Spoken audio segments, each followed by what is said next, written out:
بنو امیہ سے میرا تعلق ہے، حضرت عثمان بھی بنو امیہ کے تھے، تو حکومت پہ دباؤ ڈالا جائے کہ حضرت عثمان کے قاتلوں کو چوک پر لٹکایا جائے. یہ گڑبڑ یہاں سے شروع ہوئی ہے. بات آ رہی ہے سمجھ میں؟ حکومت سے مطالبہ ہے کہ حضرت عثمان کے قاتلوں کو چوک پر لٹکایا جائے. یہ مطلب نہیں تھا حضرت معاویہ کا کہ حکومت کا اہل میں ہوں، مجھے خلافت دی جائے، میں علی کو نہیں مانتا یا میں علی کو معاذ اللہ برا سمجھتا ہوں. ایسا نہیں تھا. آج کل بعض لوگ یہ کہتے ہیں کہ حضرت معاویہ کے حکم سے حضرت علی کو گالیاں دی جاتی تھیں. یہ غلط ہے.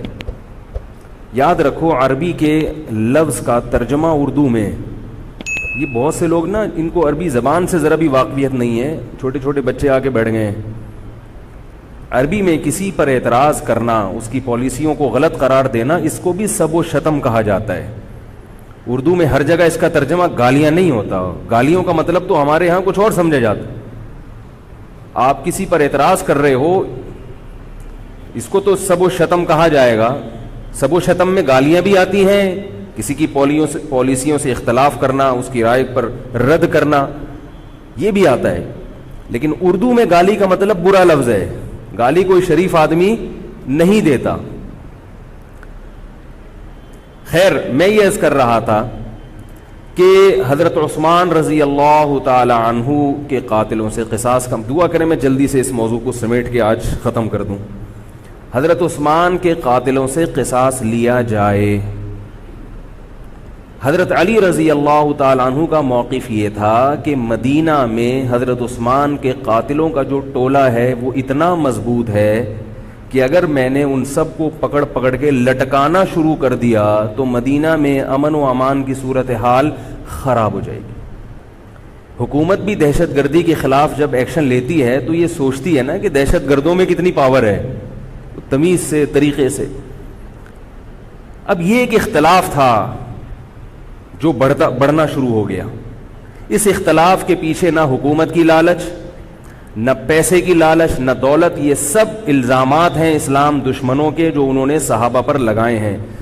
نہ حضرت علی پر کوئی الزام لگایا جا سکتا ہے اس مسئلے میں، نہ حضرت معاویہ پر. رائے کا اختلاف ہے، رائے کا اختلاف.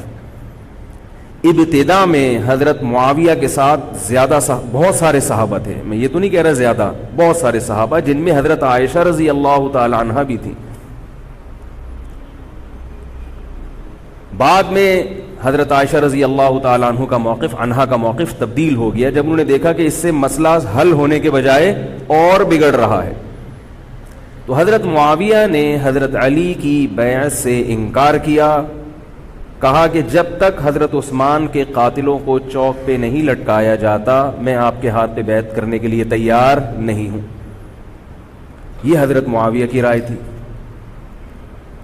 حضرت علی کی رائے یہ تھی کہ میرے لیے یہ فی الحال ممکن نہیں ہے، لہذا، اور اس سے ہو کیا رہا ہے، حکومت دو حصوں میں ڈیوائیڈ ہو رہی ہے.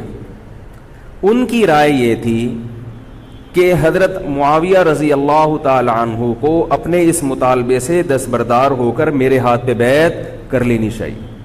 اور قرآن کا حکم ہے وَإِن طَائِفَتَانِ مِنَ الْمُؤْمِنِينَ اقْتَتَلُوا فَأَصْلِحُوا بَيْنَهُمَا فَإِن بَغَتْ إِحْدَاهُمَا عَلَى الْأُخْرَى فَقَاتِلُوا الَّتِي تَبْغِي حَتَّى تَفِيءَ إِلَى أَمْرِ اللَّهِ. کہ اگر مسلمانوں کا کوئی فریق بغاوت پہ اتر آئے، حکومت وقت سے لڑائی کرے، قاتل التی تبغی، تو جو طبقہ حکومت کو تسلیم نہیں کر رہا یا حکومت کے خلاف بغاوت کر رہا ہے اس سے قتال کرو.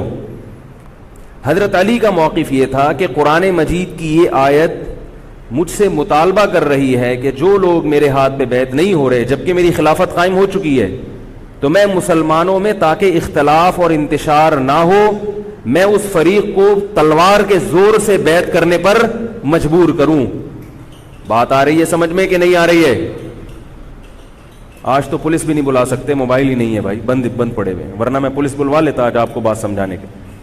لیکن میں کہتا ہوں کہ میں پولیس اگر بلواتا، اگر پولیس ہی کو سمجھ میں نہیں آئی، یہ بھی تو بڑا مسئلہ ہے. خیر، تو حضرت علی کا موقف یہ تھا حضرت معاویہ کا موقف یہ تھا کہ حکومت کے خلاف بغاوت غلط ہے نا. جس کو حکومت مان لیا ہو, جب تک میں نے خلیفہ مانا ہی نہیں ہے تو میرا یہ عمل بغاوت نہیں کہلائے گا. یہ اختلاف رائے ہے, اور یہ اختلاف صحابہ میں بھی ہوا ہے, تابعین میں بھی ہوا ہے, ائمہ مجتہدین میں بھی ہوا ہے, اور آج تک ہوتا آ رہا ہے. اس قسم کے اختلافات مکمل ختم نہیں ہو سکتے. یہ صحابہ میں بھی ہوا ہے. قرآن و حدیث کو سمجھنے کا اختلاف کہا جاتا ہے اس کو. اور اس اختلاف کے بارے میں نبی صلی اللہ علیہ وسلم کی صحیح حدیث ہے, اذا اجتہد المجتہد فإن اصاب فلہ اجران وإن اخطأ فلہ اجر واحد. جب کوئی مجتہد اجتہاد کرتا ہے, کیا مطلب قرآن و حدیث کو سمجھنے کی کوشش کرتا ہے, اگر وہ صحیح نتیجے پر پہنچ جائے تو اس کو 2 اجر ملتے ہیں, اگر غلط نتیجے پر پہنچے تو بھی 1 اجر ملتا ہے اس کو, اس لیے کہ اس کے بس میں جو تھا وہ اس نے کر لیا. اب پیغمبر تو موجود نہیں ہے جو آ کے بتائیں گے کہ یہ صحیح کر رہا ہے, یہ غلط کر رہا ہے. میں نے اپنے ایک استاد سے ایک مرتبہ پوچھا کہ حضرت یہ علماء میں جب اختلاف ہوتا ہے کسی مسئلے میں تو عوام بڑی پریشان ہوتی ہے, کیا کریں ہم؟ انہوں نے فرمایا کہ عوام کو یہ بتاؤ کہ ہم پیغمبر نہیں ہیں اور ہم پیغمبر سے براہ راست مسئلہ پوچھ نہیں سکتے. ہمارے پاس جو قرآن و سنت ہے اور جو فقہائے کرام نے اس قرآن و سنت کی تشریح کی ہے, جو فقہ کی کتابیں ہیں, ہم اس میں دیکھتے ہیں. اب اس میں 2 علماء کی رائے میں اگر اختلاف ہو جائے تو اس اختلاف کو ختم کرنے کا ہمارے پاس کوئی راستہ نہیں ہے. نبی ہوتے تو ہم پوچھ لیتے, جب راستہ نہیں ہے تو بھائی اللہ کے نبی نے فرما دیا کہ جو تمہارے بس میں ہے وہ کر لو. اگر درست بات تک پہنچ گئے ڈبل اجر, نہیں پہنچے تو بھی اجر. اس میں ہمیں بتا دیا کہ اسلام پر عمل کے لیے اتنا کافی ہے کہ جو تمہاری استطاعت میں ہے وہ کر لو. نہیں آئی بات سمجھ میں؟ اب یہ اختلاف چھوٹے مسائل میں بھی ہو سکتا ہے اور بڑے مسائل میں بھی ہو سکتا ہے. تیسری بھی ایک جماعت تھی. یہ 2 اختلاف تو پتہ چل گئے نا, حضرت علی کا موقف, حضرت معاویہ کا موقف. ایک تیسری جماعت تھی جو یہ کہتی تھی کہ نہ ہم حضرت علی کا ساتھ دیں گے نہ حضرت معاویہ کا, کیونکہ دونوں مسلمان ہیں, دونوں لڑ رہے ہیں, مسلمانوں کو ہم لڑتا ہوا نہیں دیکھ سکتے. ان کا موقف تھا حضرت علی رضی اللہ تعالیٰ عنہ ایک صحابی کے پاس گئے اور ان سے کہا کہ آپ میری جماعت میں شامل ہوں اور اہل شام کے خلاف میرے ساتھ مل کے لڑیں. وہ صحابی گئے کہ لکڑی کی تلوار اٹھا کے لائے. انہوں نے کہا کہ میں نے رسول اللہ صلی اللہ علیہ وسلم سے سنا ہے کہ فتنے کا دور ہوگا, مسلمان آپس میں لڑیں گے, تو تم اس وقت اپنی تلوار کو لکڑی کی بنا لینا. لکڑی کی تلوار کا مطلب جو کسی سے لڑنے کے کام نہ آئے. میں تو نہیں لڑ سکتا. اب حضرت علی نے یہ نہیں کہ اس پہ تلوار رکھ دیا کہ نہیں تو جائے گا, یا تو دائرہ اسلام سے خارج ہے, یا تو باغی ہے, ٹھیک ہے نہیں آ رہی سمجھ میں چھوڑ دو. آج جو فتنے کھڑے ہو رہے ہیں نا, وہ اس پہ نہیں ہو رہے کہ صحیح کیا ہے غلط کیا ہے. فتنہ اس پر ہو رہا ہے کہ جو مجھے سمجھ میں آ رہا ہے وہ میں تھوپ کے اس کو مسلط کر دوں. مجھے اگر رفع الیدین سمجھ میں آ رہا ہے تو پوری دنیا رفع الیدین کیوں نہیں کر رہی, اور اگر مجھے ترک رفع الیدین سمجھ میں آ رہا ہے تو یہ چند لوگ رفع الیدین کیوں کر رہے ہیں. صحابہ کے دور میں رفع الیدین بھی ہوتا تھا اور ترک بھی ہوتا تھا, پھڈے نہیں ہوتے تھے. صحابہ کے دور میں زور سے آمین بھی تھی اور آہستہ آمین بھی تھی, جھگڑے نہیں تھے. صحابہ کے دور میں امام کے پیچھے فاتحہ پڑھنے والے بھی تھے اور امام کے پیچھے فاتحہ کو ناجائز اور حرام سمجھنے والے بھی تھے, مگر پھڈے بازی بولو بھائی نہیں تھی. تو حضرت علی رضی اللہ تعالیٰ عنہ نے ان صحابی کو مجبور نہیں کیا. حضرت علی کی فوج میں عمار ابن یاسر رضی اللہ تعالیٰ عنہ بھی تھے, زبیر ابن عوام, عبداللہ ابن زبیر رضی اللہ تعالیٰ عنہ, عبداللہ ابن زبیر ابن عوام. حدیث میں آتا ہے کہ جب جنگ صفین میں, جنگ جمل میں دونوں فوجیں آمنے سامنے کھڑی ہوئی ہیں, زبیر ابن عوام رضی اللہ تعالیٰ عنہ نے تقریر کی, اہل شام سے خطاب کر کے کہا کہ اے اہل شام, ہم جانتے ہیں کہ تمہارے ساتھ محمد صلی اللہ علیہ وسلم کی زوجہ ہیں حضرت عائشہ, جو ہمارے موقف سے متفق, یہ صحیح بخاری کی روایت ہے, جو ہمارے موقف سے متفق نہیں ہیں, لیکن ہے نبی کی بیوی اور ساتھ کس کا دے رہی ہیں, تمہارا. اب اعتدال دیکھیں صحابہ کی رائے میں. فرمایا اللہ کی قسم ہم یہ جانتے ہیں کہ جیسے وہ دنیا میں نبی کی زوجہ تھی جنت میں بھی نبی کی زوجہ ہوں گی، اگرچہ وہ اس معاملے میں ہمارے خلاف ہیں مگر اس کی وجہ سے ہم ان کے جنتی ہونے کا انکار نہیں کر سکتے۔ کیا مطلب؟ ان کی سمجھ میں جو آ رہا ہے وہ اس کے حساب سے کر رہی ہیں، لیکن ہماری سمجھ میں ان کی بات نہیں آ رہی۔ کیوں؟ اس لیے فرمایا کہ ہم یہ دیکھ رہے ہیں کہ اللہ ہمیں نبی کی زوجہ عائشہ رضی اللہ تعالی عنہا کے ذریعے آزما رہا ہے کہ تم نبی کی زوجہ کو دیکھتے ہو یا قرآن کے حکم کو دیکھتے ہو۔ قرآن کہہ رہا ہے کہ خلیفہ کے خلاف بغاوت نہیں ہو سکتی، کائنم من کان، بغاوت کرنے والا کوئی بھی کیوں نہ ہو۔ تو نہ چاہتے ہوئے بھی ہم تمہارے خلاف آگے کھڑے ہوئے ہیں۔ خدا کی قسم اس آزمائش میں ہمیں کس نے ڈالا ہے؟ اللہ نے ڈالا ہے۔ وہ لوگ جو حضرت عائشہ رضی اللہ تعالی عنہا پر تہمتیں لگاتے ہیں، جو حضرت معاویہ کو برا بھلا کہتے ہیں، وہ لوگ حضرت علی اور ان کے ساتھیوں سے سبق کیوں نہیں سیکھ لیتے؟ ایک مرتبہ میرے پاس ایک سوال آیا، سوال کرنے والے نے حضرت معاویہ کی شان میں گستاخی کا پورا ایک باب باندھا ہوا تھا۔ اس نے کہا کہ جس نے نبی کے داماد کے خلاف تلوار اٹھائی وہ اسلام میں معاذ اللہ کیسے ہو سکتا ہے، اور ایسے برے برے القاب کہ میں زبان پہ بھی نہیں لا سکتا۔ میری عادت ہے شارٹ کٹ جواب دینے کی، گل ویلے دی تے پھل موسم دا، اتنا ٹائم تھوڑی ہے کہ ہر آدمی کے سوال کو لے کے بیٹھ جائیں۔ میں نے کہا آپ کے جواب میں اتنا کافی ہے کہ یہ وہ الزامات ہیں کہ جس کے خلاف تلوار اٹھائی اس نے بھی یہ الزامات نہیں لگائے، مدعی سست اور گواہ چست۔ نہیں آ رہی میرا خیال ہے بات؟ جو حضرت علی کے ساتھ تھے انہوں نے تو یہ کچھ حضرت معاویہ کے خلاف نہیں کہا،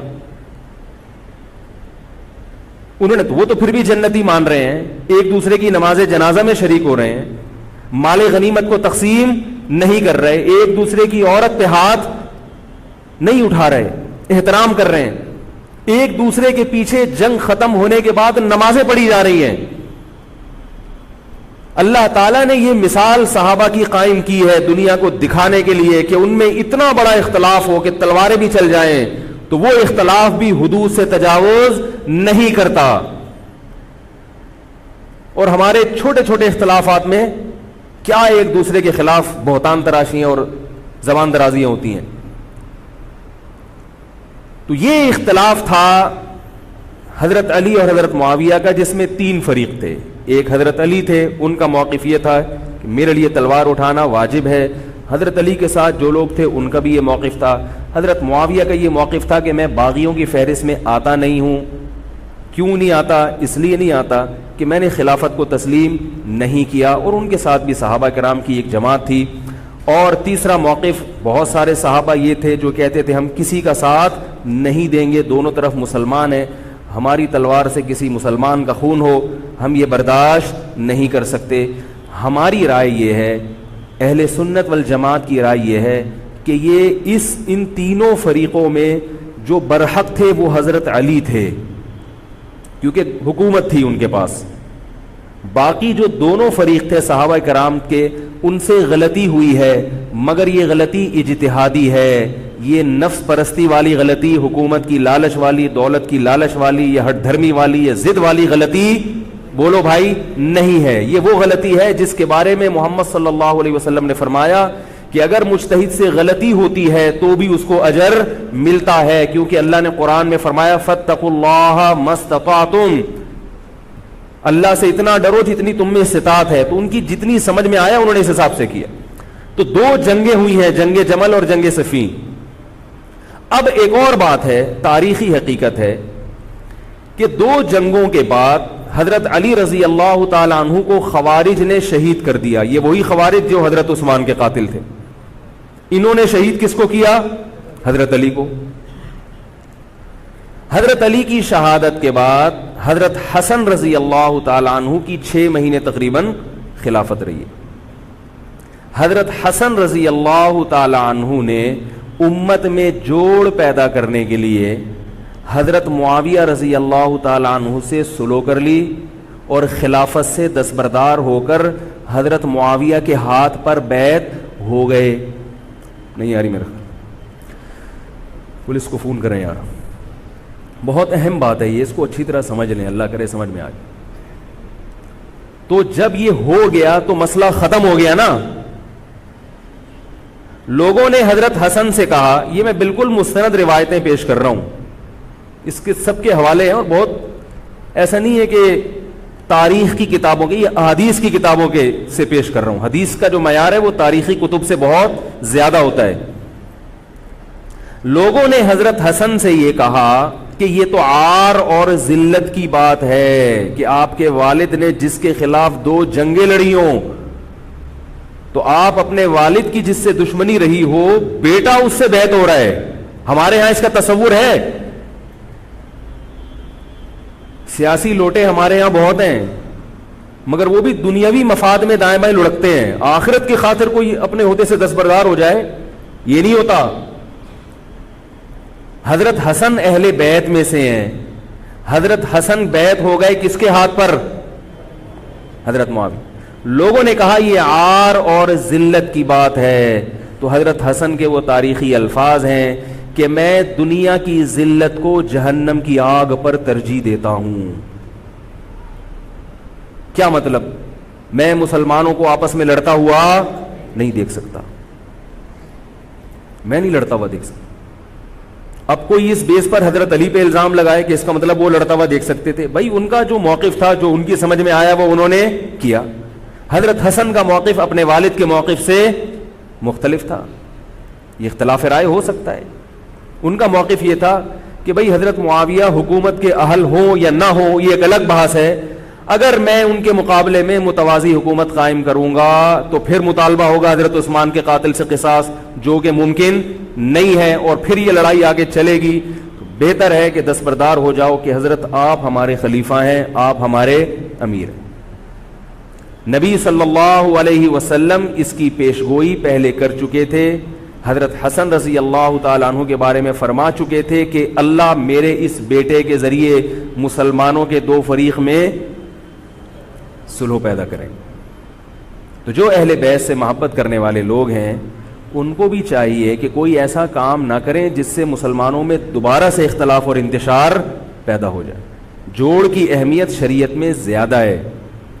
اب جب حضرت معاویہ کی خلافت قائم ہوئی ہے, حضرت معاویہ نے حضرت حسن رضی اللہ تعالی عنہ کے اکرام میں کوئی کسر نہیں چھوڑی. اس پر متواتر روایات ہیں کہ حضرت معاویہ جتنا حضرت حسن کا اکرام کیا کرتے تھے اتنا کسی کا اکرام نہیں کرتے تھے. بہت زیادہ آپ کو عزت دی حضرت معاویہ رضی اللہ تعالی عنہ نے. حضرت معاویہ کے بعد یزید کی خلافت قائم ہوئی ہے, حکومت قائم ہوئی ہے. حضرت معاویہ صحابی رسول تھے. بہت سارے صحابہ کو آپ کے طریقہ حکومت پر اعتراض تھا, کیونکہ بہرحال باقاعدہ سلیکشن نہیں ہوئی تھی. لیکن پھر بھی صحابہ کرام نے جب حضرت حسن بیعت ہو گئے تو باقی کس کو اعتراض کا ہوگا بھائی. پھر حضرت معاویہ رضی اللہ تعالیٰ عنہ کے دور میں بہت جہاد ہوا ہے. اسلامی خلافت, ہمارا جو بر صغیر میں اسلام آیا ہے اس کا بہت بڑا حصہ حضرت معاویہ کے دور میں اسلام آیا. یہاں حضرت معاویہ کے بعد جب یزید خلیفہ بنا ہے مسلمانوں کا, تو بہت سارے صحابہ نے یزید کے ہاتھ پہ, بہت سارے تو نہیں, چند صحابہ نے یزید کے ہاتھ پر بیعت کرنے سے انکار کر دیا. وہ اتنے تھوڑے صحابہ ہیں جن کو انگلیوں پہ گنا جا سکتا ہے, جن میں حضرت حسین بھی تھے, حضرت حسن نہیں, حضرت حسن کے بھائی, بولو بھائی, حضرت حسین. جمہور صحابہ کا موقف یہ تھا کہ یزید کا طریقہ خلافت اگرچہ غلط ہے, طریقہ حکومت اگرچہ غلط ہے, مگر رسول اللہ صلی اللہ علیہ وسلم کی صحیح احادیث موجود ہیں. نبی صلی اللہ علیہ وسلم نے فرمایا, صحیح بخاری کی حدیث ہے, اسمعوا واطیعوا ولو سلط علیکم رجل حبشی کأن رأسہ ذبیبہ. آپ صلی اللہ علیہ وسلم نے فرمایا, سنو اور اطاعت کرو اگرچہ تم پر کوئی حبشی غلام مسلط کر دیا جائے جس کا سر کشمش کی طرح پچکا ہوا ہو. کیا مطلب؟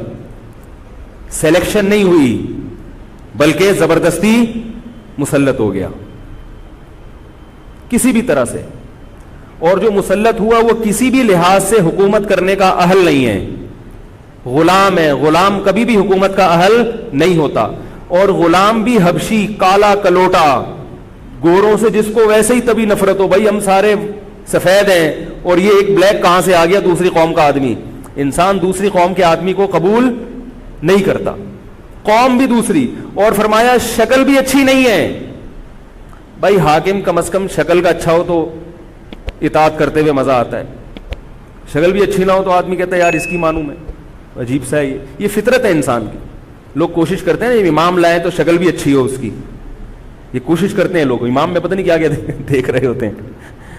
تو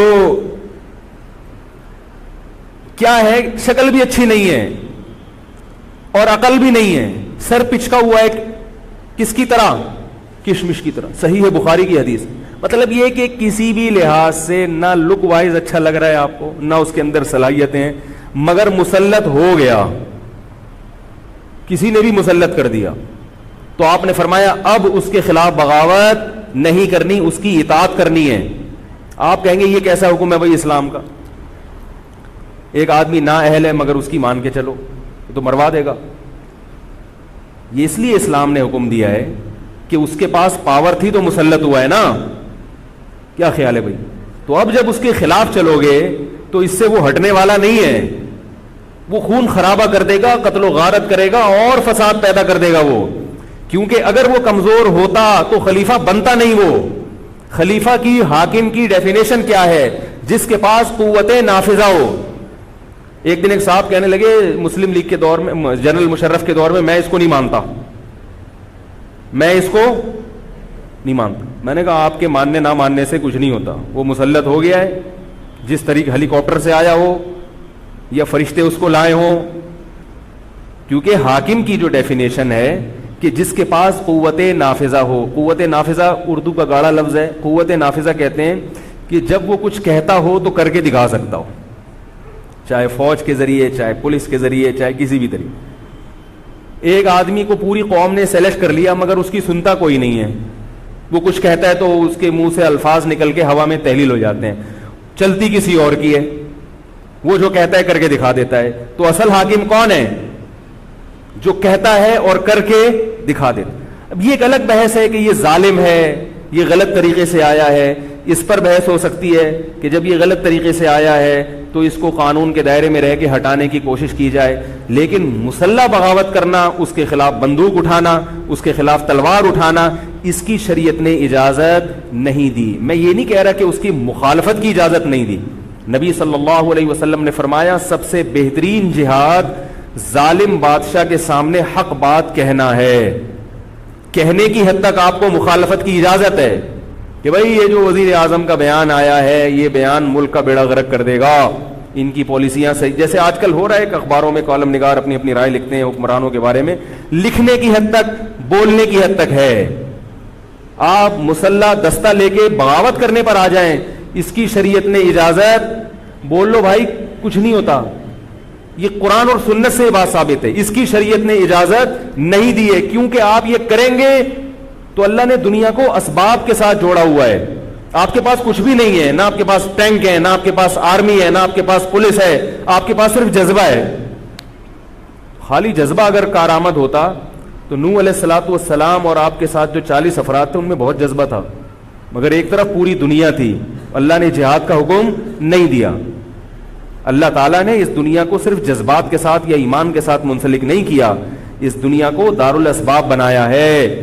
جذبے کے ساتھ ساتھ کچھ طاقت اور قوت بھی ہونی چاہیے, اور یہ قوت حکومت کے پاس ہوتی ہے, پبلک کے پاس بول لو یار نہیں.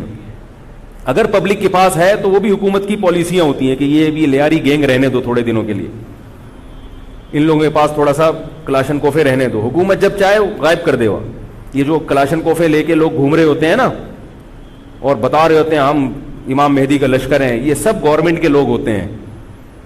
آئی بات سمجھ میں؟ گورنمنٹ کی طرف سے ان کو پرمٹ ملا ہوتا ہے, ورنہ آپ چاقو لے کے بھی, جو خنجر ہے نا وہ بھی لے کے ذرا گھوم کے دکھاؤ. تو جو بھی امام مہدی کا لشکر کا دعویٰ کر رہا ہے اور کہہ رہا ہے میں یوں کر دوں گا, میں یوں کر دوں گا, میرے ساتھ آ جاؤ, تو سمجھ لو گورنمنٹ نے اس کو خود ہی بٹھایا ہوا ہے. اور بعض دفعہ حکومت اپنی مخالفت کے لیے بھی بندے بٹھا دیتی ہے. یہ ایجنسی والے بڑے ہوشیار ہوتے ہیں, یہ اپنی مخالفت کے لیے پبلک بندوں کو خرید کے بٹھاتے ہیں کہ تم آرمی کے خلاف اور ایجنسیوں کے خلاف تقریریں کرو اور جہاد کا اعلان کرو. اس کا نتیجہ کیا نکلتا ہے؟ جو جو جہاد کے اعلان میں ان کے ساتھ ہوتے چلے جاتے ہیں ان کے نام ایجنسیوں کے پاس پہنچ جاتے ہیں.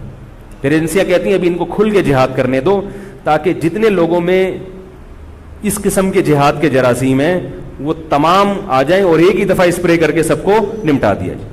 یہ ایک بچوں کی طرح کبھی اس کو پکڑ لیا, یہ کام نہیں ہوتا. تو اس لیے کہہ رہا ہوں یہ جو نوجوان طبقہ ہے اس کو جہاد کے نام پہ الو بنانے والے ہر جگہ بہت ہیں.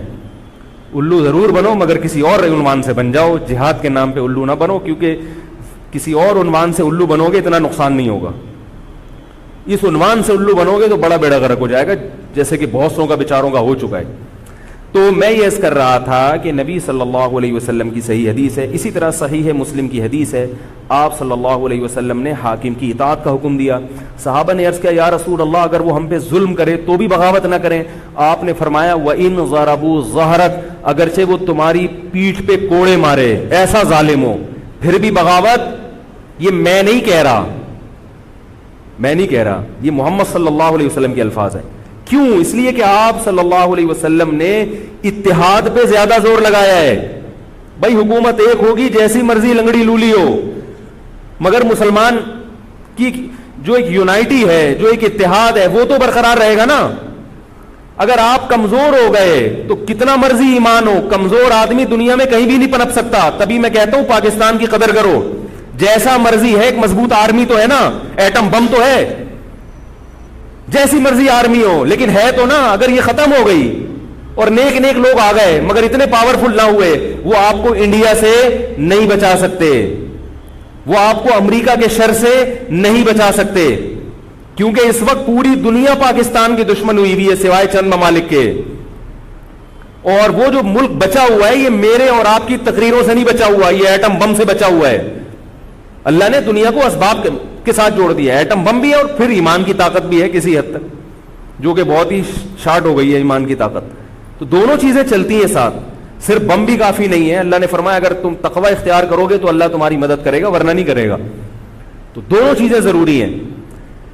تو حضرت معاویہ کے بعد یزید کے بارے میں جمہور صحابہ کا موقف یہ تھا کہ یہ جیسا مرضی ہو, ظالم ہو, عادل ہو, یہ ایک الگ بحث ہے, مگر ہے بہرحال یہی. پاور کس کے پاس ہے؟ اسی کے پاس.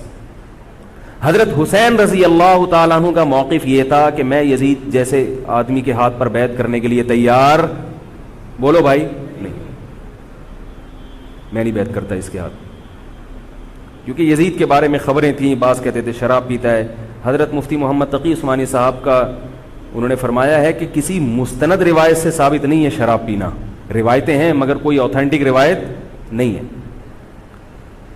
تو اب نتیجہ کیا نکلا کہ حضرت حسین رضی اللہ تعالیٰ عنہ کے پاس کوفہ سے خطوط آئے. کوفہ کا گورنر تھا ابن زیاد, وہ بھی یزید کا آدمی تھا, بڑا ظالم آدمی تھا وہ. اہل کوفہ کے خطوط آئے کہ آپ آ جائیں یہاں پر, یہاں سب لوگ آپ کے ہاتھ پر بیعت کرنے کے لیے تیار ہیں. حضرت حسین کا خیال یہ تھا کہ اگر یہ سب تیار ہیں تو یزید کی حکومت بغیر لڑائی کے, بغیر بڑے قتال کے, مسلمانوں کے خون خرابے کے بغیر ختم ہو سکتی ہے. آئی بات سمجھ میں؟ جو انفارمیشن آپ کو ملی تھی, جو نالج آپ کو ملی تھی, وہ نالج غلط تھی. اگر وہ نالج صحیح ہوتی تو حضرت حسین کبھی کربلا کی طرف رخ نہ کرتے, کیونکہ حضرت حسین کا موقف بھی یہی تھا کہ مسلمانوں کی تلواریں آپس میں نہ چلیں. حضرت حسین رضی اللہ تعالیٰ عنہ کے پاس جب 50 سے زیادہ خطوط آئے ہیں اہل کوفہ کی طرف سے کہ آپ آئیے, آپ آئیے, آپ آئیے, تو پہلے حضرت حسین رضی اللہ تعالیٰ عنہ نے اپنے رشتہ دار جو آپ کے چچزاد تھے مسلم بن عقیل, ان کو بھیجا. نتیجہ کیا نکلا؟ مسلم بن عقیل کا وہاں پر حکومت نے گرفتار کر کے ان کو قتل کر دیا. اب یہ ایک ایسا ظلم تھا جس کے ظاہر ہے کہ کسی کو سفیر بنا کے بھیجا جائے, کسی کو حال احوال دیکھنے کے لیے بھیجا جائے, اور حضرت حسین کی نیت ہرگز بغاوت کی نہیں تھی, مگر کوفہ کے گورنر کو اور یزید کو یہ خیال تھا کہ خلافت کے اصل اہل یقیناً یہی ہیں. کہیں ایسا تو نہیں ہے کہ یہ امیر بننا چاہتے ہیں, یہ خلیفہ بننا چاہتے ہیں.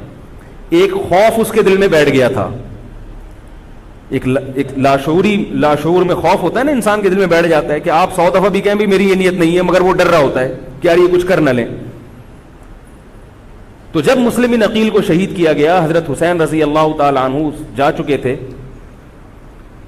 جب حضرت حسین رضی اللہ تعالی عنہ کوفہ کی طرف جا رہے تھے, بہت سارے صحابہ نے آپ کو منع کیا, جن میں عبداللہ ابن عمر رضی اللہ تعالی عنہ بھی تھے, عبداللہ ابن عباس رضی اللہ تعالی عنہ بھی, کہ آپ یہ کام نہ کریں. بعض نے تو کہا کہ ہمیں آپ کی شہادت کا یقین ہے, کیونکہ جس حالات میں آپ جا رہے ہیں حکومت یہ سمجھے گی کہ بغاوت کرنے آ رہے ہیں, لہذا وہ آپ کو کیا کرے گی, اس بیس پہ قتل نہیں کرے گی کہ آپ نواسہ رسول ہیں, کیونکہ وہ بھی مسلمان تھے. اس بیس پہ قتل کرے گی کہ آپ کی نیت کیا ہے, حکومت کے خلاف بغاوت. تو ان کے پاس ایک اپنے آپ کو برحق ثابت کرنے کے لیے ایک دلیل ہوگی کہ حکومت کا باغی جو بھی ہو اسے کیا کر دو, قتل. رسول اللہ صلی اللہ علیہ وسلم نے فرمایا, صحیح حدیث ہے, کہ جب مسلمان کسی ایک امیر پہ جمع ہو جائیں تو اس کے خلاف جو بھی اٹھے, نبی نے فرمایا اس کو قتل کر دو, کائنم من کان, چاہے وہ اس کے خلاف اٹھنے والا کتنا ہی نیک کیوں نہ ہو. یہ حدیث کے الفاظ ہیں.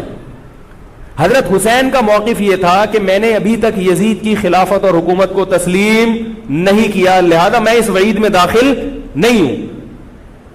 اب ہوا یہ ہے کہ حضرت حسین رضی اللہ تعالی عنہ جب گئے ہیں اور کربلا کے مقام پہ پہنچے ہیں, تو وہاں آپ رضی اللہ تعالیٰ عنہ کو مسلم بن عقیل کی شہادت کا بھی پتہ چلا, اور اندازہ ہوا, میں بہت شارٹ کر کے سنا رہا ہوں, اندازہ ہوا کہ حالات ایسے نہیں ہیں جیسے میں سمجھ رہا تھا. عبید اللہ جو ابن زیاد تھا بدبخت, اس نے حضرت حسین کو یہ کہا کہ بغیر کسی شرط کے حضرت حسین کو گرفتار کر کے لاؤ اور میرے ہاتھ پر بیعت کراؤ. یہ رسول اللہ صلی اللہ علیہ وسلم کے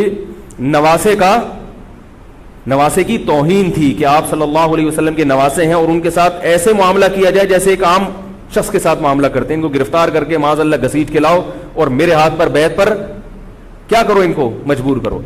حضرت حسین رضی اللہ تعالی عنہ کا کربلا کے میدان میں موقف یہ تھا کہ میں اگر بیعت ہوں گا تو ڈائریکٹ یزید کے ہاتھ پہ بیعت ہوں گا جو مسلمانوں کا خلیفہ ہے, ابن زیاد کے ہاتھ پر بیعت نہیں ہوں گا.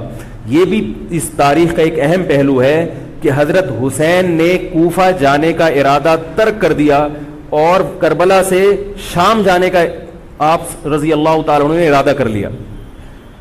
اور بعض مورخین نے لکھا ہے کہ حضرت حسین جو واپس آ رہے تھے تو وہ کربلا سے گزر رہے تھے, وہ واپسی کا راستہ ہی شام کا راستہ ہے. نہیں یاری بات میرا خیال ہے سمجھ, وہ جس ٹریک پر چل رہے تھے وہ راستہ کون سا ہے, وہ شام کو جاتا ہے. یہ اس کی علامت ہے کہ آپ یزید سے ملاقات کے لیے, مذاکرات کے لیے تیار, بولو بھائی, ہو چکے تھے کہ میں خود براہ راست یزید سے مل کے حال احوال دیکھتا ہوں, اگر مجھے سمجھ میں آئے تو میں اس کے ہاتھ میں بیعت ہو جاؤں گا. حضرت حسین رضی اللہ تعالی عنہ کا مقصد حکومت کے خلاف تلوار اٹھانا, بولو بھائی, نہیں تھا, ورنہ وہ اس کے لیے تیار نہ ہوتے. مگر جو ابن زیاد تھا اس نے حضرت حسین رضی اللہ تعالی عنہ اور آپ کے ساتھ جتنے اہل بیت تھے ان پر ظلم یہ کیا اس بدبخت نے کہ اس نے انہیں شام جانے کا راستہ نہیں دیا, اور اس میں اپنی توہین محسوس کی کہ میرے ہاتھ پر بیعت کیوں نہیں ہو رہے, اور لشکر بھیجا جس لشکر نے چاروں طرف سے حضرت حسین رضی اللہ تعالیٰ عنہ کو گھیرا. حضرت حسین نے کہا کہ میں عزت کی جو موت ہے اس کو ذلت کی زندگی پر ترجیح دیتا ہوں. کوئی بھی غیرت مند ہوتا تو اس وقت یہی کرتا کہ بھئی جب میں اپنے دعوے سے بھی دستبردار ہو گیا اور میں شام جانے کے لیے بھی تیار ہو گیا, اب میرا راستہ روکنے کی کیا حقیقت ہے. اللہ تعالی کوفہ کے گورنر کے ذریعے حضرت حسین کا قتل کروانا چاہتے تھے تاکہ اس کی بدبختی ساری دنیا کے سامنے ظاہر ہو جائے. اگر حضرت حسین پھر بھی تلوار چلاتے, پھر بھی لڑتے, تو حضرت حسین پر یہ الزام لگایا جا سکتا تھا کہ معاذ اللہ آپ باغیوں میں ہیں.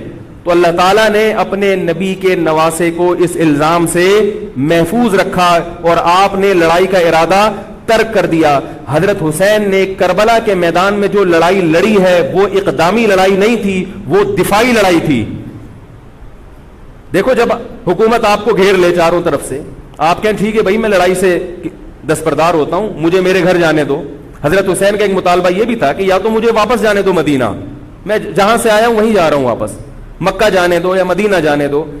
ان کا ایک مطالبہ تھا کہ نہیں، ان کو گرفتار کر کے لاؤ اور زبردستی ہمارے ہاتھ پر بیعت کراؤ. یہ ظلم تھا. نتیجہ کیا نکلا ہے کہ کربلا کے میدان میں آپ کو گھیر کر آپ کو بھی شہید کر دیا گیا، اور جتنے اہل بیت تھے مرد سوائے امام زین العابدین کے جو حضرت حسین رضی اللہ، حضرت حسن کے بیٹے تھے، ان کے علاوہ جتنے بھی اہل بیت تھے ان سب کو قتل کر دیا گیا.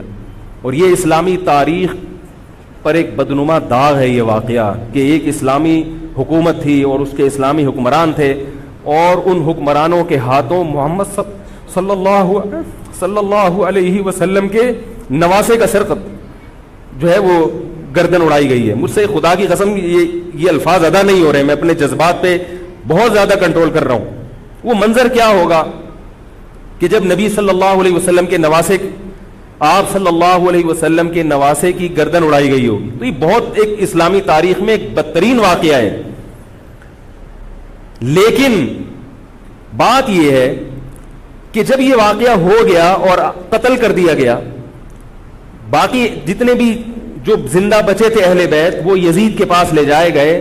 روایات میں آتا ہے کہ یزید نے ان کا اکرام کیا اور ان کو عزت کے ساتھ تحفے تحائف دے کر واپس کیا. یہ جو کربلا کے واقعات میں جو ظلم کی داستانیں اضافی بیان کی جاتی ہیں، اس کا مستند تاریخی روایات سے کوئی ثبوت بولو بھائی نہیں ملتا. اب لوگوں نے اپنی دکانیں چمکا لی ہیں، پانی نہیں تھا، کئی دنوں سے کھانا نہیں ملا. صحیح روایات سے ثابت ہے کہ حضرت حسین رضی اللہ تعالیٰ عنہ کربلا کے میدان میں وضو کر کے نماز پڑھتے تھے، تو پانی تھا تو. اور بعض نے یہ کہا کہ اہل بیت کی عورتوں کی عزتیں اچھالی گئی ہیں. آپ اس طرح کی باتیں کر کے اہل بیت سے محبت کا اظہار کر رہے ہو یا ان کی توہین کر رہے ہو؟ بولو بھائی. اگر کوئی عزت دار پاک دامن عورت ہو، بالفرض اس کی عزت پہ ڈاکہ ڈلتا ہے بالفرض، تو آپ اس بات کو چھپاؤ گے نا؟ آپ جھوٹ بولو گے، بولو گے نہیں بھائی اس کی عزت پہ کوئی آنچ نہیں آئی ہے. کیونکہ جب عورت کی عزت کو آپ کوئی تار تار کر دے اور آپ ممبر پہ بیٹھ کے اس کو بتا دو، تو وہ عزت تار تار ہونے سے اتنی بے عزتی نہیں ہوگی جتنی اس بات کو بیان کرنے سے اس کی بے عزتی ہوگی. حقیقت یہ ہے کہ کسی مستند روایت سے ثابت نہیں ہے کہ اہل بیت کی عورتوں کی عزتوں کو اچھالا گیا. وہ نبی کے گھرانے کی عورتیں تھیں، ان کا ناخن بھی کوئی نامحرم مرد نہیں دیکھ پاتا تھا. دوپٹہ اتر گیا زینب کا اور زینب کی چادر چھن گئی، یہ سب غلط ہے، یہ سب من گھڑت باتیں ہیں. چونکہ وہ بہرحال مسلمان تھے جو حضرت حسین کے خلاف لڑ رہے تھے، ظالم تھے، اس میں کوئی شک نہیں ہے. اس سے بڑا ظلم اس کائنات میں ہوا نہیں ہوگا کہ ایک شخص جو اپنے آپ کو مسلمان کہتا ہے اور وہ نبی کے نواسے کو قتل کر دے اور اہل بیت کو قتل کر دے. اسلامی سیاست میں اتنی گندی تاریخ ہمیں کبھی بھی نہیں ملتی. حضرت عثمان کا بھی قتل ہوا، وہ بھی بہت بڑا ظلم تھا، مگر یہ ظلم اس ظلم کی نوعیت سے بڑھ کر تھا، کیونکہ حضرت عثمان کا قتل حکومت کے ہاتھوں نہیں ہوا ہے، باغیوں کے ہاتھوں ہوا ہے. یہاں حضرت حسین کا قتل کس کے ہاتھوں ہوا ہے؟ حکومت کے ہاتھوں ہوا ہے، جس پر لوگ بیعت کر چکے تھے. تو یہ اسلامی تاریخ میں ایک بہت بڑا بدنما داغ ہے. مگر اس کو بیان جس انداز سے کیا جاتا ہے اور جتنے قصے کہانیاں من گھڑت سنائے جاتے ہیں ان کا حقیقت سے تعلق نہیں ہے. ہماری نظر میں چاہے پانی بند کیا ہو یا نہیں کیا ہو، کھانا ملا ہو یا نہیں ملا ہو، ہماری نظر میں حضرت حسین رضی اللہ تعالی عنہ کا سر قلم کر دینا ہی کائنات کا بدترین ظلم ہے. یہی ایسا ظلم ہے کہ جس پر جتنا غم کیا جائے کم ہے. غم منایا نہیں، غم کیا جائے. منانا الگ چیز ہے، غمزدہ ہونا الگ چیز ہے. لیکن جو آگے اس میں تڑکا لگایا جاتا ہے اس کا حقائق سے تعلق بولو بھائی نہیں ہے. یہ دکانیں ہیں جو چمکائی، اس میں سب برابر ہیں، شیعہ بھی سنی بھی. بہت سارے سنی علماء بھی کربلا کے واقعے کو بہت ہی بھیانک انداز سے بیان کرتے ہیں. اور مقصد کیا ہوتا ہے؟ پبلک کو رلانا. ایک رونا وہ ہوتا ہے جو خود سے آئے، اور ایک رونا ہوتا ہے باقاعدہ آپ کو آرڈر پہ رونے کے لیے اور رلانے کے لیے بلایا جائے. وہ رمضان میں نے بتایا تھا نا کہ میں نے ختم قرآن پہ دعا کی تو مجھے رونا آ گیا، بہت زیادہ رونا آیا. اگلے دن ایک صاحب کہنے لگے مولوی صاحب آج بھی ایسی ایک دعا ہو جائے. میں نے کہا میں آرڈر پہ نہیں روتا، میں آرڈر پہ نہیں روتا. اب تو آ بھی رہا ہوگا تو نہیں آئے گا. نہ انسان کسی کے مشورے سے ہنس سکتا ہے اور نہ انسان کسی کے مشورے سے اگر آپ کسی کے مشورے پہ رو رہے ہیں اس کا مطلب ڈرامے بازی. آپ کو فلم کا ایکٹر ہونا چاہیے, آپ کو ڈرامے جوائن کرنے چاہیے, وہاں آپ اچھے چل سکتے ہیں. جیسے کہ ہمارے ایک مشہور اسکالر ہیں, ان کے بارے میں لوگ یہ کہتے ہیں ان کو فلموں میں ہونا چاہیے تھا, پتہ نہیں یہ جیو پہ کیوں آ رہے ہیں. وہ آرڈر پہ روتے بھی ہیں, آرڈر پہ. اب چونکہ یوٹیوب کا دور ہے, میں پہلے جو کربلا کے واقعات جو لوگ بیان کرتے ہیں ان کی تقریریں نہیں سنتا تھا. اب کیا ہوتا ہے, بعض دفعہ بیٹھے ہوئے ہیں کہیں سفر پہ جا رہے ہیں تو یوٹیوب کی ویڈیو, ہم نے کہا چلو یار ہم بھی سن لیں.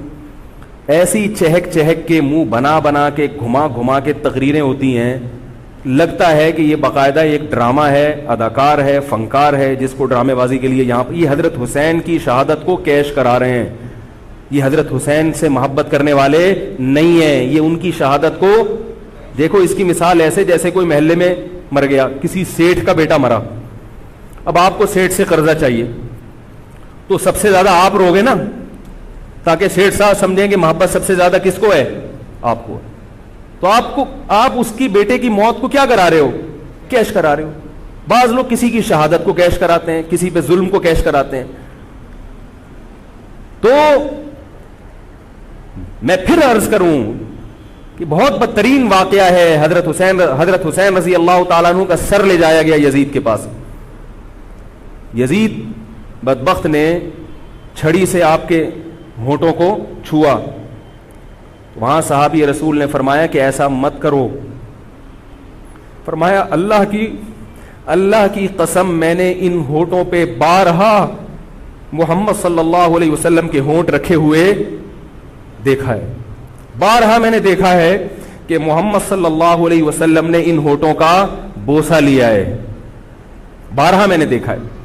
ان صحابی کے دل پہ کیا گزر رہی ہوگی جو حضرت حسین کے ساتھ یہ حرکت دیکھ رہے ہوں گے, جبکہ اسی حسین کو انہوں نے بارہا نبی کی گود میں بھی دیکھا اور بارہا نبی کے ہونٹوں کو بھی ان ہونٹوں سے مس ہوتے ہوئے دیکھا. تو جب یہ سر ان کے سامنے رکھا ہوگا اور اس کے ساتھ یہ حرکت ہو رہی ہوگی, ان صحابی کے جذبات کیا ہوں گے. مگر اس کے باوجود جو بتانے کی بات ہے, جو میں بتانا چاہتا ہوں, انہوں نے یزید کے خلاف بغاوت نہیں کی کہ جس یزید نے حضرت حسین کا یہ حشر کر دیا ہو, اگر اس کے خلاف بغاوت ہوگی تو باقی مسلمانوں کا کیا حشر کرے گا. تو اس میں صبر کی تلقین بھی صحابہ نے بتائی ہے کہ حاکم کے مظالم کو برداشت کیا جائے, زبان سے اس کو ہائی لائٹ کیا جائے کہ غلط ہو رہا ہے, تلوار نہ اٹھائی جائے. بات نہیں آ رہی میرے خیال ہے سمجھ میں, کیونکہ آج ایک واقعہ ہوا ہے, ورنہ کربلا جیسے درجنوں اور واقعات ہو جائیں گے. تو صحابہ کرام کی سیرت میں ہمیں ہر طرح کے اسباق ملتے ہیں. تو میں یہ عرض کر رہا تھا کہ یہ ہے وہ کربلا کا واقعہ جس کا میں نے آپ کو خلاصہ بیان کیا.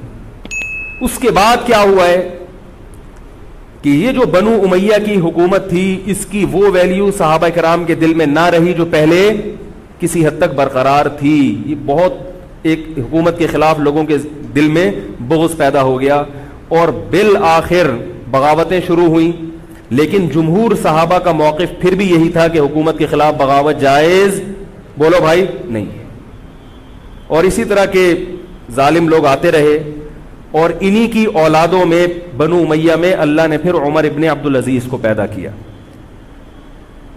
عمر ابن عبدالعزیز بھی انہی ظالم لوگوں کی اولاد تھے, مگر اسلام چونکہ قیامت تک رہنے کے لیے آیا ہے تو اللہ کو اپنا دین محبوب ہے, اللہ غیب سے انتظام کرتے ہیں. عمر ابن عبدالعزیز جیسے ہی حکومت میں آئے ہیں, خلیفہ بنے ہیں, آپ رضی اللہ تعالی عنہ نے وہ بنو امیہ کی جو جاہلانہ چیزیں تھیں ان سب کو ختم کر دیا. حکومتی ملکیت کو جو ذاتی خزانہ لوگ سمجھنا شروع کر دیا تھا اس کو ختم کیا. عمر بن عبدالعزیز کی ایک تاریخ ہے, ان کو 5واں خلیفہ راشد کہا جاتا ہے. علم حدیث کو مرتب کیا گیا, فقہ کو مرتب کیا گیا, حدیث کا علم ضائع ہو رہا تھا.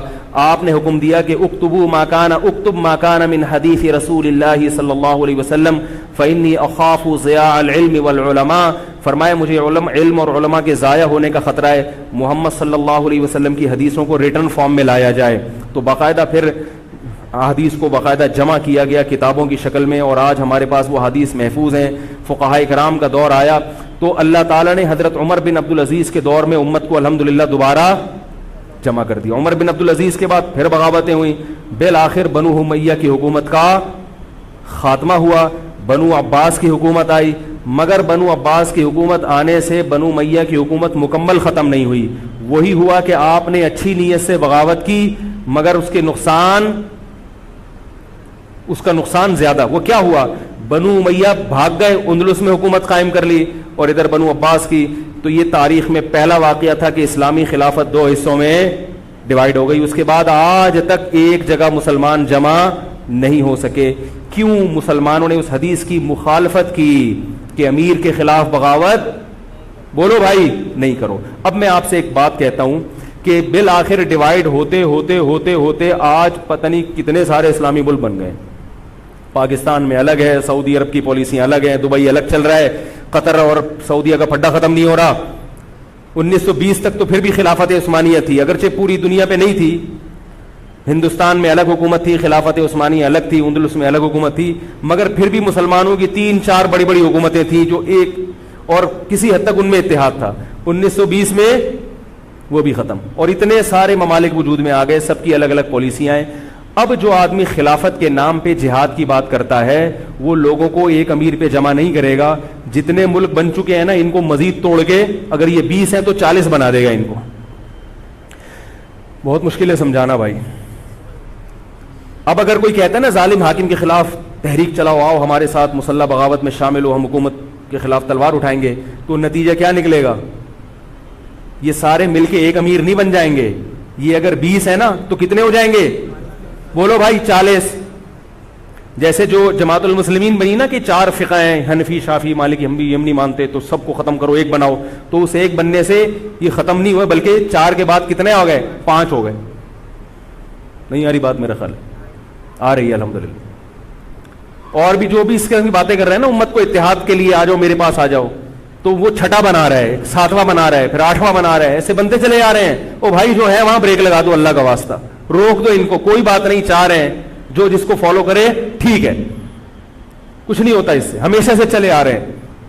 تو اب اگر ایک خلیفہ نہیں ہے, ہونا تو چاہیے ایک ہی خلیفہ, نہیں ہے تو جو ہے اسی پہ گزارا کرو, ورنہ اس سے بھی جاؤ گے, تمہاری کوئی مضبوط طاقت اور قوت ہوگی نہیں. کافر جب چاہے گا تمہیں ٹیشو پیپر کی طرح استعمال کر کے پھینک دے گا. تو کربلا کے واقعہ سے ہمیں کیا سبق ملتا ہے؟ علامہ ابن تیمیہ رحمہ اللہ تعالی فرماتے ہیں کہ جمہور صحابہ کی جو رائے تھی, حضرت حسین رضی اللہ تعالیٰ عنہ کی بھی اپنی ایک رائے تھی, مگر ابن تیمیہ رحمہ اللہ فرماتے ہیں کہ اگر حضرت حسین رضی اللہ تعالیٰ عنہ کربلا کی طرف خروج نہ کرتے تو ابن تیمیہ کی رائے یہ ہے کہ یہ زیادہ بہتر تھا.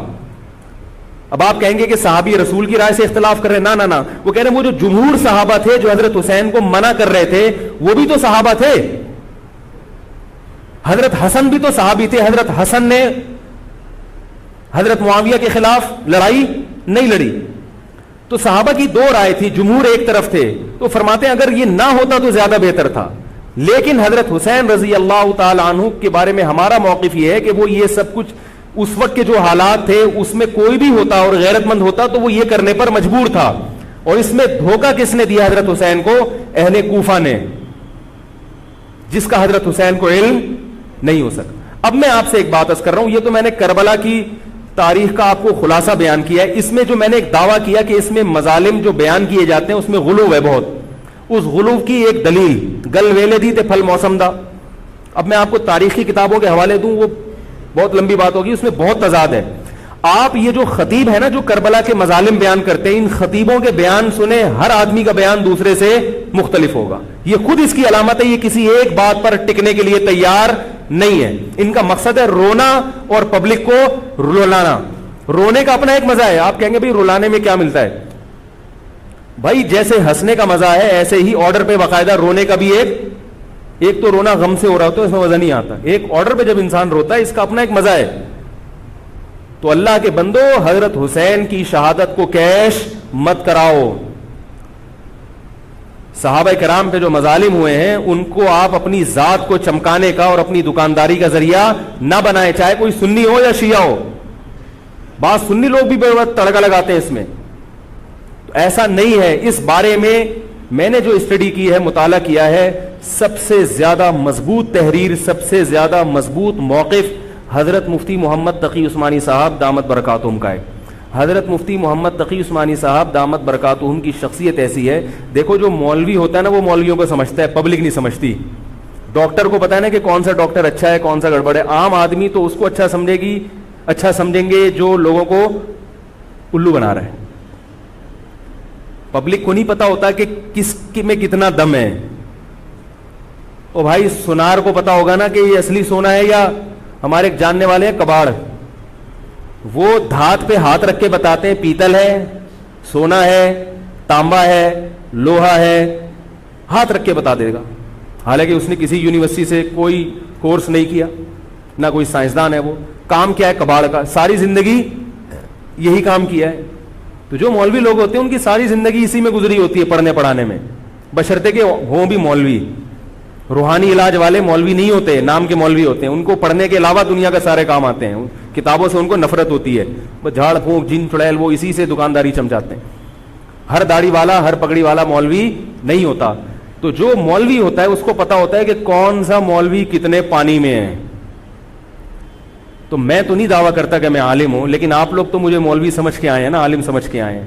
تو آپ کے نظریے کے مطابق میں کہتا ہوں کہ اگر آپ مجھے عالم سمجھتے ہیں تو میں آپ کو بتاؤں کہ پاکستان میں حضرت مفتی محمد تقی عثمانی صاحب جیسا مضبوط علم والا، اور علم بھی بہت سے لوگوں کے پاس ہوتا ہے مگر اعتدال نہیں ہوتا طبیعت میں، وہ باہر کے ماحول سے متاثر ہو جاتے ہیں. حضرت مفتی محمد تقی عثمانی صاحب دامت برکاتہم العالیہ وہ علم میں مضبوط بھی ہیں، اور ان کی جو زبان سے نکلے ہوئے الفاظ یا ان کے قلم سے لکھی ہوئی تحریر بہت ہی نپی تلی ہوتی ہے. ایک حرف بھی اس میں غیر ضروری نہیں ہوتا، اور ایک حرف بھی ایسا نہیں ہوتا جو ضروری ہو اور نہ آیا ہو اس میں. بہت کسی فرقے کی مخالفت بھی کرتے ہیں، بڑی تمیز سے کرتے ہیں. وہ ہم لوگوں کی کیا عادت ہوتی ہے، اب کسی کے خلاف چلو تو کوشش کرو دائرہ اسلام سے کسی طرح باہر نکل جائے. کوشش یہی ہوتی ہے، وہ نکل نہیں رہا ہوتا تو مجبوراً پھر اس کو مسلمان ماننا پڑتا ہے. کیا خیال ہے؟ کوشش یہ ہوتی ہے کہ اسلام کا جو دائرہ ہے وہ اس میں میں رہوں اور دو چار میرے مرید رہیں، لیکن چونکہ پبلک اس کو مانتی نہیں تو مجبوراً ان کو بھی دائرہ اسلام میں داخل کرنا پڑتا. تو حضرت مفتی محمد تقی عثمانی صاحب کی جو تحریریں ہیں وہ بڑی جاندار ہوتی ہیں. ان کو پڑھا کرو اللہ کے بندو. عالم کا یوٹیوب سے نہیں پتہ چلتا کون مفتی ہے کون کیا ہے. حضرت مفتی تقی عثمانی صاحب کی پاکستان میں اتنی عزت نہیں ہے جتنا غیروں نے ان کو عزت دی ہے. سعودی عرب میں جاؤ، امام حرم ان سے مسائل پوچھتے ہیں. ایک صاحب نے مجھے بتایا کہ میں نے امام حرم کو 25 منٹ تک ان سے فون پہ بات کرتے ہوئے دیکھا اور ان سے مسائل پوچھتے ہوئے. عرب علماء ان کی قدر کر رہے ہیں، ملیشیا میں ان کی قدر ہے، پاکستان میں لوگوں کو ان کا پتہ ہی نہیں. میں یہ نہیں کہہ رہا کہ وہ ان سے کوئی خطا ہو ہی نہیں سکتی. تکافل کے معاملے میں حضرت مفتی محمد تقی عثمانی صاحب کی جو رائے ہے، تو میں تو بہت ہی چھوٹا آدمی ہوں، میں یہ نہیں کہہ سکتا، لیکن جن علماء کی رائے ان کے خلاف ہے میرا موقف بھی وہی ہے. میں تکافل کے معاملے میں حضرت مفتی تقی عثمانی صاحب کی رائے کو ہم لوگ صحیح نہیں سمجھتے، لیکن بہرحال اجتہادی اختلاف ہے، یہ نہیں کہ وہ غلط ہیں. تو ہماری رائے ہے کہ اس معاملے میں حضرت سے اجتہادی غلطی ہوئی ہے. میری نہیں، میں تو بہت چھوٹا آدمی ہوں ان کے مقابلے میں، لیکن ہمارے بڑوں کی رائے ہے. اور اس کی جو میں نے ٹوٹی پھوٹا جو اس میں تحقیق کی ہے، مجھے بھی تکافل کے ناجائز ہونے پر اطمینان ہے. بہت اس میں بحث کی ہے، دارالعلوم کے علماء سے بھی ملا ہوں. حضرت مفتی محمد تقی عثمانی صاحب دامت برکاتہم کے ساتھ جو مجلس ہوئی جامعۃ الرشید کے علماء کی 3 گھنٹے، اس مجلس میں بھی میں موجود تھا. تو میں نے دونوں طرف کے دلائل بہت اچھی طرح سے سنے ہیں، تو مجھے اس کے ناجائز ہونے پر اطمینان ہے. لیکن مسئلہ اختلافی ہے، تو جب بڑے حضرات میں جو بڑے علماء ہیں ان میں جب اختلاف ہوتا ہے تو پھر عوام کو چاہیے کہ جس کی رائے پہ ذل زیادہ مائل ہو رہا ہے اس کی رائے کو فالو کر لے، کسی دوسرے پر اعتراض نہ کرے. بات آ رہی ہے سمجھ میں؟ انشورنس کا متبادل ہے نا تکافل، پاک قطر تکافل، یا یہ سب میری رائے میں یہ سب ناجائز ہے. اس پر میں کبھی بیان کروں گا کیوں ناجائز ہے. تو بیان تو نہیں کرنا چاہیے، ان اختلافی مسائل کو ممبر پہ نہیں لانا چاہیے، لیکن یہ کہ اب ہر عالم تک اپنی بات پہنچانا بڑا مشکل ہے. تو میں چاہتا ہوں ایک بیان ایسا ہو تاکہ علماء تک بات پہنچ جائے. پھر علماء جب دونوں طرف کے دلائل رکھ کے فیصلہ کر لیں گے جس عالم کی جو رائے بنے، تاکہ دوسرا پہلو سامنے آ جائے. ابھی تو صرف جواز کا پہلو لوگوں کے سامنے آ رہا ہے، عدم جواز والا نہیں آ رہا. تاکہ دونوں پہلو آئیں، پھر علماء کی جو رائے بنے گی، جو جس کی رائے کو فالو کرتا ہے، ٹھیک ہے بھائی. تو میں یہ عرض کر رہا تھا، حضرت مفتی محمد تقی عثمانی صاحب بہت بڑے عالم ہیں، ان کی قدر کر لیں. ان کی تحریریں بڑی معتدل ہوتی ہیں اور ان کی رائے بہت ہی معتدل ہوتی ہے اور بہت مدلل ہوتی ہے. تو کربلا کے بارے میں، یزید کے بارے میں جو حضرت مفتی محمد تقی عثمانی صاحب کی رائے ہے وہ وہی ہے جو میں نے آپ کے سامنے بیان کی ہے. بات آ رہی ہے؟ نہیں آ رہی میرا خیال ہے. تو میں یہ نہیں کہہ رہا کہ میں نے ان کی تقلید میں یہ سب بیان کیا ہے, بلکہ جو مطالعہ کیا تو اس کے بعد ان کی رائے بہت زیادہ جاندار لگی ہے.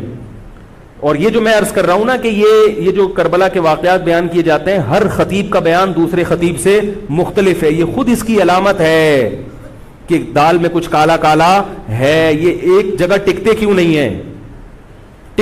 ہیں. تو اب میں ایک بات عرض کروں, اسی طرح یزید کے بارے میں لوگ سوال پوچھتے ہیں یزید کیا, تو یزید کے بارے میں بھی دونوں طرف ہماری رائے کے حساب سے غلو ہے.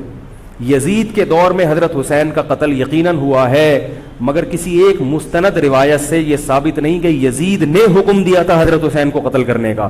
یہ کہیں بھی روایت میں ثابت نہیں آ رہی میرا خیال ہے. کوفہ کے گورنر کے حکم سے قتل ضرور ہوا ہے, لیکن کیا یزید نے اس کا آرڈر دیا تھا؟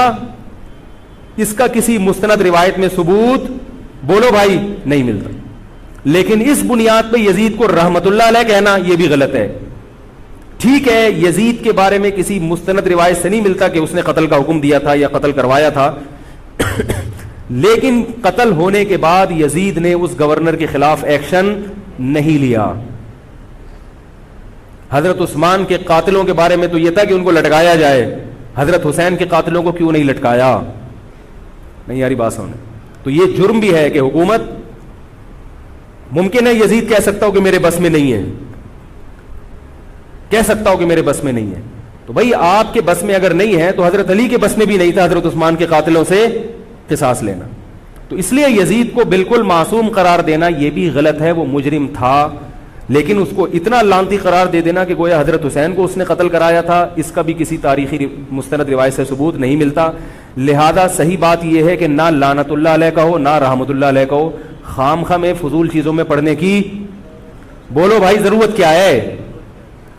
قیامت کے دن آپ سے یزید کے بارے میں سوال, میرے سے کسی نے پوچھا کہ یزید کے بارے میں آپ کیا کہتے ہیں. میں نے کہا آپ کو جاپان کے جو بھی صدر ہے اس کے بارے میں پتہ ہے, چائنا کے بارے میں پتہ ہے؟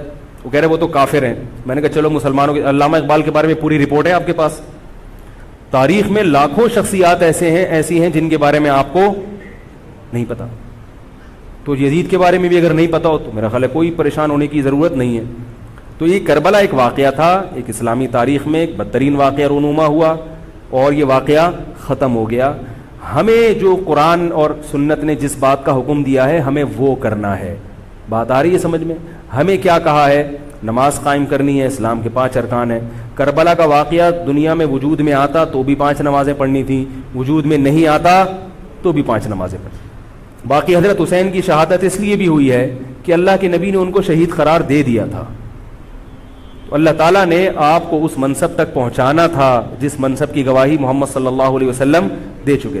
بعض دفعہ کوئی مقصد نہیں ہوتا, ایک مقصد ہوتا ہے کسی کو اونچے درجے تک پہنچانا. غزوہ احد میں 70 صحابہ شہید ہوئے. اللہ نے اس کی حکمت یہ بھی بیان کی, وَيَتَّخِذَ مِنْكُمْ شُهَدَاءَ, اللہ تم میں سے بہت سو کو شہادت کے درجے پر فائز کرنا چاہتا. تو حکومت تھی, حضرت حسین رضی اللہ تعالیٰ عنہ کو اللہ تعالیٰ نے شہادت کے مرتبے پر پہنچایا اور ظالم حکمرانوں کے مرتبے کو گھٹانا تھا. تو یہ کام ہو چکا. اب ہمیں کیا کرنا ہے؟ ہمیں جو قرآن اور سنت